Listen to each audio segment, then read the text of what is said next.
Hello, community. My name is Mariana, and the story I'm about to tell you happened in my country, Venezuela, in the state of Táchira, where I come from. Some names will be changed for privacy reasons. It all occurred in 2017 when I was just 19 years old. At that time, I was in a relationship with my ex-boyfriend, Ruben. During the time we were together, infidelities were never lacking, and despite always finding out, I ended up forgiving him. Ruben was in the process of enrolling in the National Police, right at a moment when my country was going through one of the darkest and hardest stages of the economic crisis we've been living for over 20 years. Getting what he needed to start his career was very difficult due to the migratory, political, and social crisis of the time. We knew that many police officers had been discharged, so acquiring second-hand equipment was the best option. That's how Ruben decided to post in a local Facebook group that he was looking for special boots he needed. About a week later, Ruben mentioned to me that a couple of days earlier, a woman had written to him offering the boots. I was happy and asked if he would buy them. He, a bit nervous, told me that the woman had asked him to come see the boots to make sure they fit before finalizing the purchase, but had specified that he had to go alone. This seemed very strange to me, but he assured me that he hadn't gone, nor was he planning to. Supposedly that was the end of it, but I was left wondering why he was telling me this 3 days later. Even so, I didn't delve further. A few days later, an old elementary school classmate contacted me on Facebook. Even though we were from the same town, I hadn't seen her in a long time since I went to study high school in the city. I was very happy to reconnect. She was one of the few friends I had in elementary school. However, I have to admit it seemed a bit odd that she reached out, given that while I was fond of her, I knew I was pretty indifferent to her. But I was very glad to hear from her. We talked for a few days when she invited me to a party the following weekend. She said it was a private gathering among her close friends, that they'd welcome me warmly, that it would be the perfect opportunity to reconnect, and that it would be great if I brought my boyfriend. We lived in a small town, so I wasn't surprised she knew I had a boyfriend. I was very happy, and of course, accepted the invitation.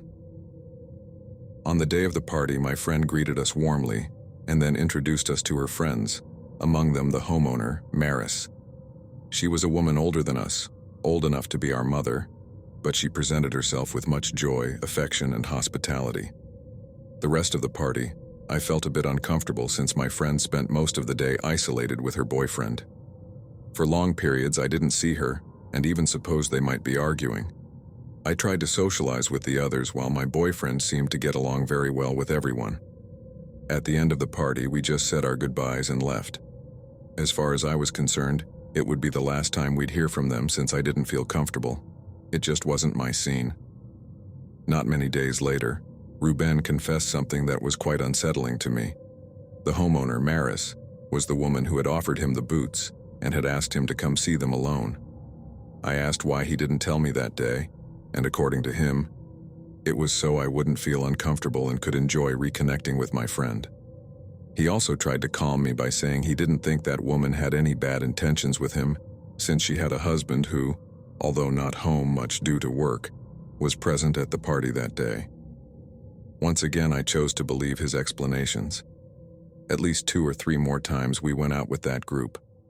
Now it was my friend's friends whom we had met that night who invited me, and my boyfriend always insisted we go. Of course, Maris was always present at these outings, but I never wanted to appear insecure. One night, like any other, Ruben and I were at my house and were getting ready to sleep. That night had a very strange atmosphere, kind of dry, but we attributed it to tiredness. We had no idea what was about to happen. Ruben was already lying down and I was about to turn off the light when, looking very thoughtful, he said, "It smells like my mom's perfume." Ruben's mom died when he was 13, so it seemed like a very sad comment. I just hugged him and lay down beside him. As usual, before sleeping, we started chatting about everything and nothing. A few minutes had passed when suddenly Ruben went silent. He didn't respond to anything I said. I asked if he was okay, but he still didn't answer. I shook him, thinking he might have fallen asleep, but something made me feel that wasn't the case. The room was very dark, so I reached under the pillow to grab my phone and turn on the flashlight. For some reason, My phone wouldn't turn on. It felt like an eternity passed until finally the light came on, and when I illuminated Ruben's face, what I saw was the beginning of a nightmare. Ruben had the biggest smile I'd ever seen on his face, disproportionate. It looked like a mocking grin where all his teeth were visible, covering a large part of his face. It was a completely unnatural smile. His eyes were fully dilated, giving the impression that they were entirely black. He wasn't looking at me. He seemed to be staring into space. Out of fear, I could only say his name, Ruben, and he began to laugh without separating his teeth. He turned his gaze toward me, then shifted it toward the bedroom door as his smile faded. His face now reflected terror. He gasped with a deep inhale, sat up abruptly in bed, and started to cry, crying desperately. At that moment, on impulse, I got out of bed and turned on the light. Ruben was crying like a child, covering his face with his hands and weeping, completely distraught. I just held him, and we stayed like that until he managed to calm down.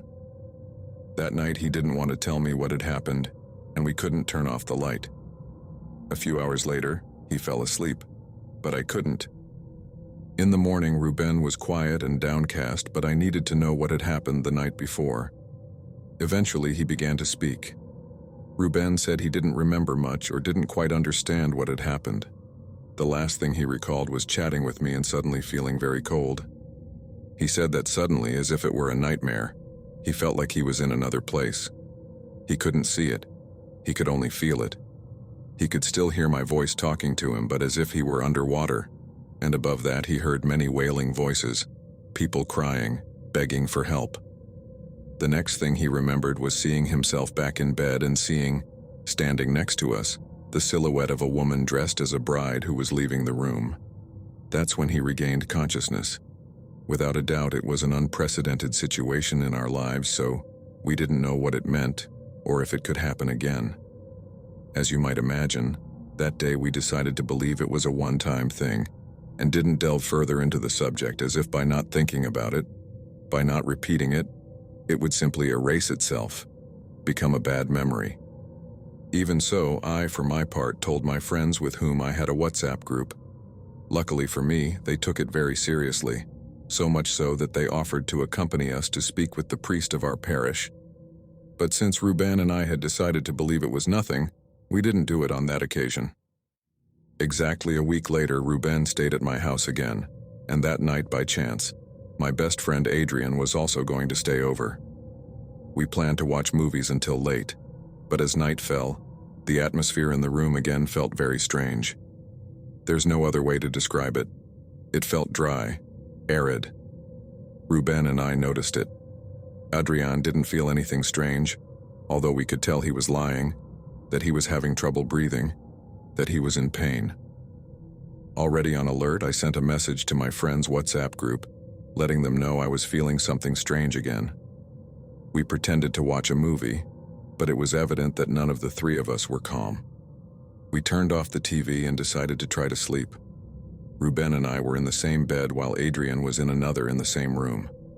After a few minutes of pretending to sleep, I began to hear Ruben making noises as if he were softly groaning. I turned to hug him to ask what was wrong, but as I had my arm over him, I could feel his body sliding down toward the foot of the bed as if he were slipping. I shouted to Adrian to turn on the light, and he rushed to do so. When he turned it on, this time Adrian and I could see that same face I had seen the week before, the face of Ruben, his eyes fully dilated, completely black, from which tears were streaming down the sides of his face, and that same disproportionate smile, with clenched teeth covering much of his face. Yet somehow, a sinister laugh came out. He had his hands clasped over his head and his legs almost entirely off the bed, as if something had been pulling him off it. This time I had more time to react. I asked Adrian to get the holy water that, due to family custom, we always have at home. Meanwhile, I clasped Ruben's hands over his chest, pulled him onto the bed, and began to pray. Adrian came running back with the water and started pouring it on his head and face. We could see how Ruben's features changed again. From that evil smile, his face shifted to one of terror. His eyes darted in all directions as if searching for something, and he was thirsty. His mouth was dry. He couldn't articulate words or fix his gaze on any point.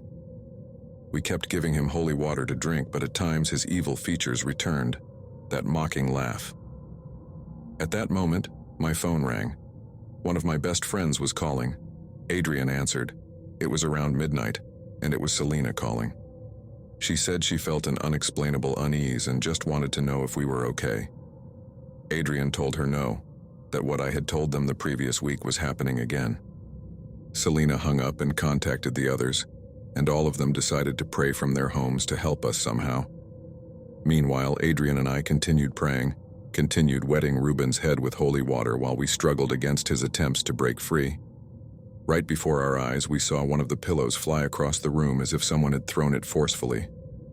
Ruben, or whatever had taken over him, started laughing again, which made me look at him, and those dilated eyes on his face stared at me with a malicious gaze so intense that I felt immense fear, as if looking evil directly in the eyes. But I also felt a kind of anger and dared to ask, "Who the hell are you?" I didn't really expect an answer, but I got one. Ruben responded in a sort of gasp, "Maria," and with that, he reacted again. He sat up forcefully in bed, looked around with wide eyes, and began to cry desperately. We worked on calming him down. Adrian took the opportunity to tell Selena that everything had calmed down. Even the room felt different. When Ruben could speak, he told us the following. "I don't know what's happening or how to explain it. Tonight was worse than a week ago. It's like I fall asleep, but suddenly I see myself in another place, on a dirt path, being dragged by a woman who has my hands tied. I only see her from behind, a long white dress. It's the same woman I saw leaving the room a week ago. In that place I feel very hot and I hear many voices crying, begging for help. But today I heard your friends' voices, especially Selena's. I heard her praying." Adrian and I didn't know how to react. We didn't know what to say. We had never experienced anything like what happened that night, and we didn't understand what was happening or what we should do. But one thing was certain. We were determined to investigate the next day. This wasn't something we could ignore or pretend wasn't happening. That night we took turns sleeping and couldn't turn off the light. We couldn't do it for a while. The next day we were determined to go talk to the priest at our parish. We were very close to the church and had a good, trusting relationship with him. After lunch, we met up with Selena, who wanted to accompany us to talk to him. When we met her, we told her everything that had happened the night before. Ruben, in particular, told her that he heard her voice, and even repeated the words he heard from her mouth. Selena couldn't believe what Ruben was telling her. Every word he said was exactly the same as the prayer she had made during that episode. Words that came from Selena's heart. Not structured prayers, but her plea, her conversation with God. The priest at our parish was a kind-hearted man, quite elderly, stubborn, with a strong character. Most of his priesthood had been spent in remote villages, places where the mystical and the magical intertwine with religion. Perhaps we didn't know it then, but this would greatly help us, as a conventional priest more attached to Catholic customs might not have given us the information Father Jesus provided that afternoon. We arrived at the rectory unannounced and without an appointment, but were always welcomed due to the trust we had. At first I thought we were just going to spend time as we had before, sitting down for coffee and bread and sharing some laughs with him. But he soon realized we had come seeking help, that something was happening that we didn't understand. We described to Father Jesus everything that had happened, every detail. When we finished, he remained silent for a while, then looked at Ruben with a scolding expression and asked, "Which witch did you get involved with?" Ruben didn't respond, but his demeanor was like a trapped mouse. Adrian and Selena looked at me, and then we all looked at the priest with the same question on our faces.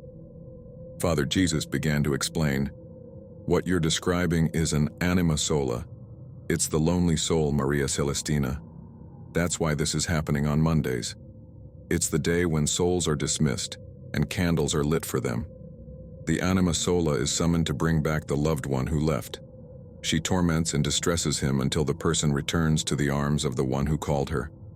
Ruben, you must know who is doing this to you, and now removing this spell won't be easy. As Father Jesus spoke, I could only think about how it was possible that Ruben's infidelities were still affecting us to this extent. Somehow, this time I felt the betrayal even more heavily. Father Jesus gave us some steps to begin Ruben's healing process and promised to accompany us throughout. He also explained that the smell of his mother's perfume on the first night meant she perhaps came to protect him or to warn him of what was to come. Despite the impact of everything we had discussed with the priest, Selena and Adrian, empathizing with me, said goodbye, telling us they would be there throughout Ruben's healing process. But they knew Ruben and I needed to talk alone. When we got home, Ruben, who had been silent the whole way, decided to take a step forward and talk about who he believed was causing all this.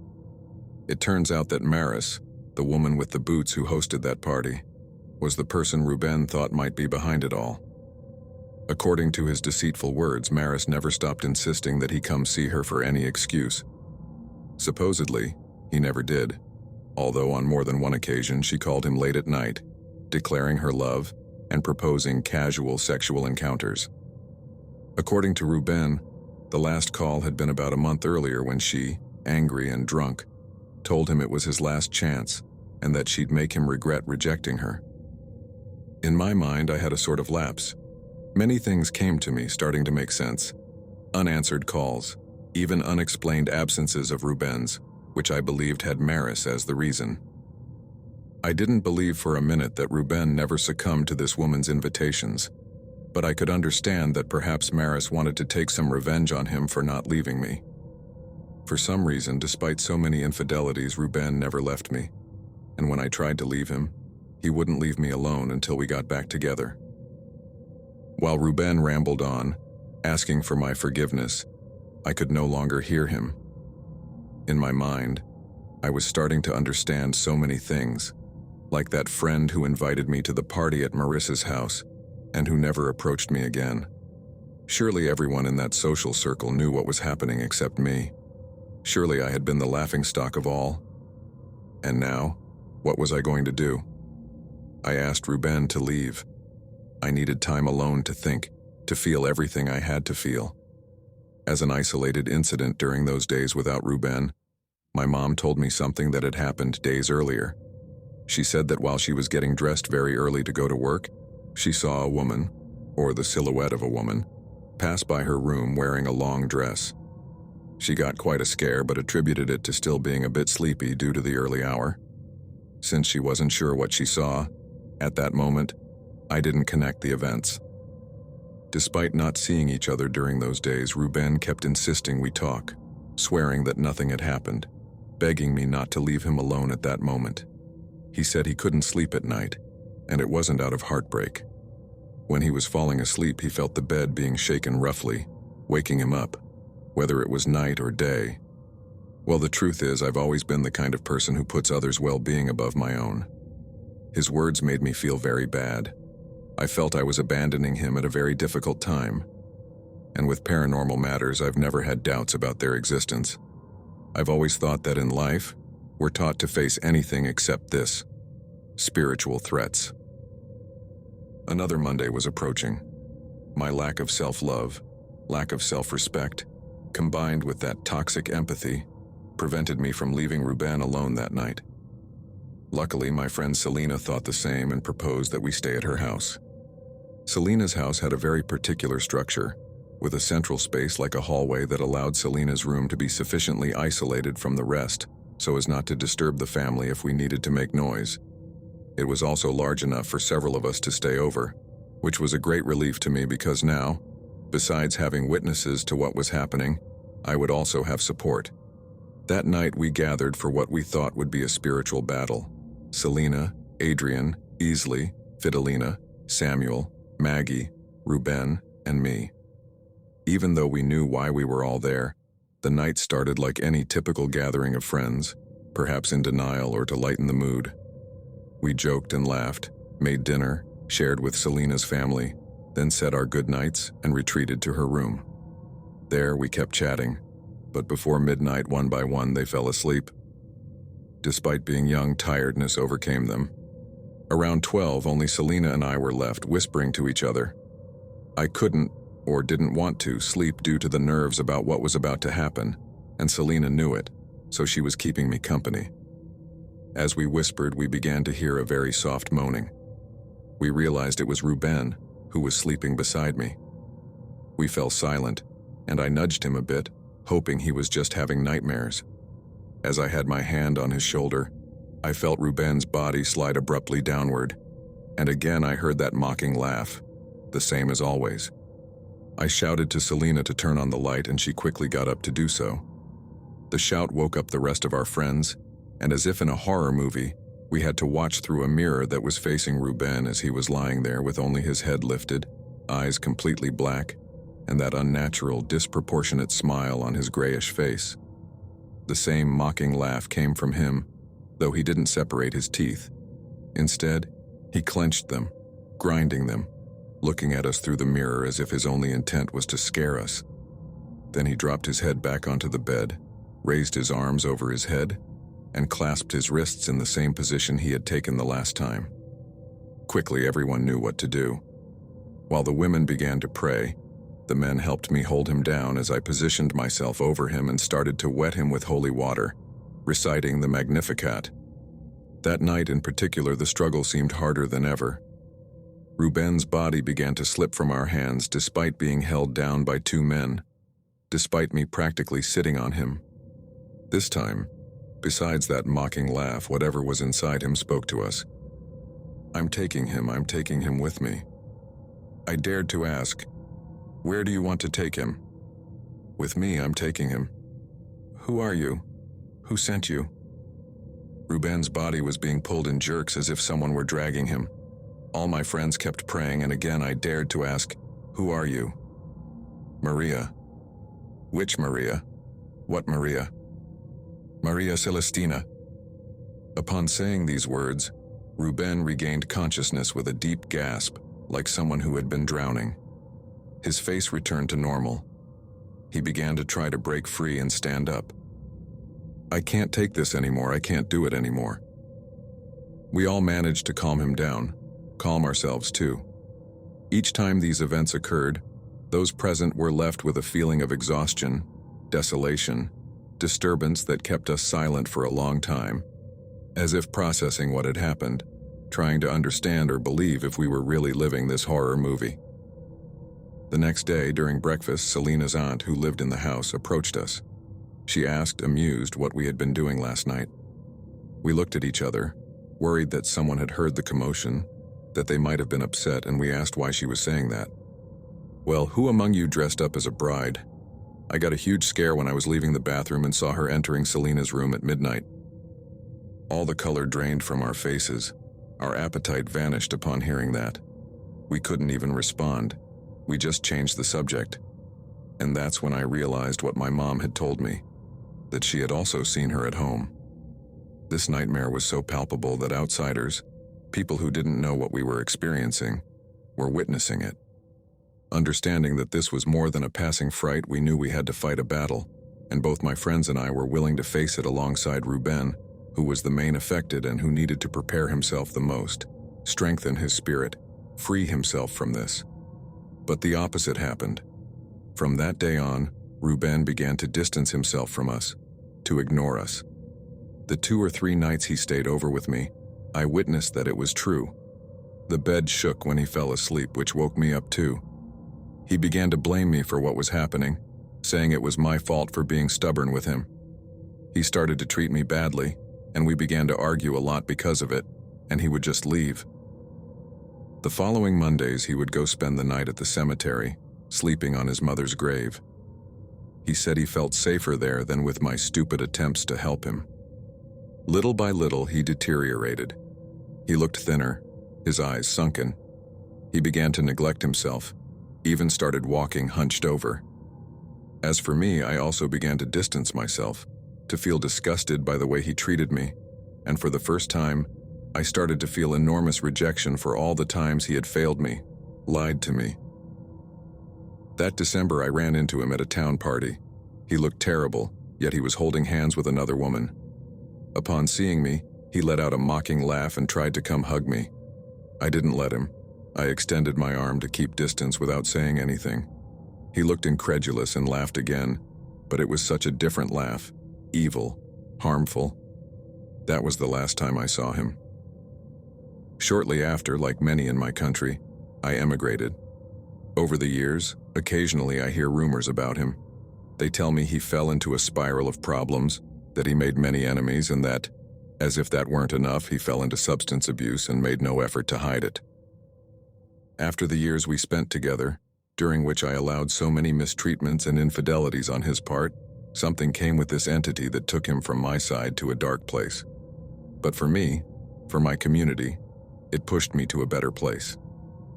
Thank you very much for your patience in listening to my story. I hope that besides having entertained you for a while, what I just shared might help someone out there. Have a very good night.